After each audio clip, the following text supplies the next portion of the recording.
Morning po. So, magta-try po tayo ng another brand ng pita wrap, no? So, this is, it says in the pack, almond cauliflower pita wrap po siya. So, hindi po siya yung coconut flour. So, we'll see kung ano po yung magiging blood sugar spike po nito.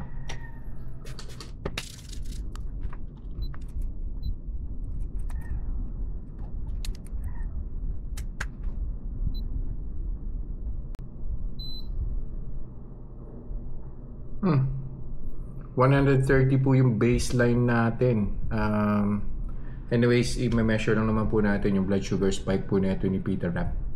So I'd go ahead and eat it, and then I'll be back after an hour to get the spike, kung meron man.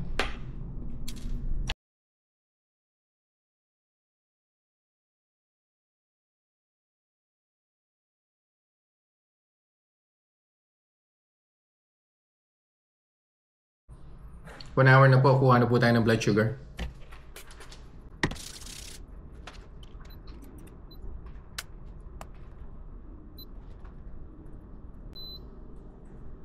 Yun lang.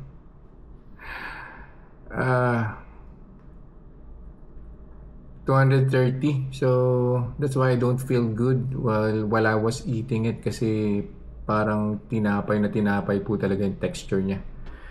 So anyway, 1 hour po ulit, kuha po tayo ulit ng final blood sugar reading. Ina nga po, so inaabot na naman po tayo sa kalsada.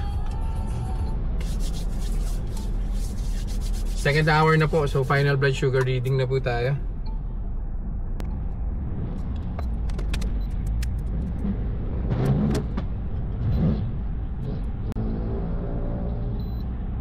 Ayan. So bumaba na po siya, 174, no? From I think we started at 130, like 230, now it's 174. So ang conclusion po natin, budol po siya. Napakalayo po nung sinasabi na cauliflower and almond flour po yung ginamit dun sa pita wrap na tinest po natin today. So yun lang po for this review. See you guys in the next vlog. Bye bye.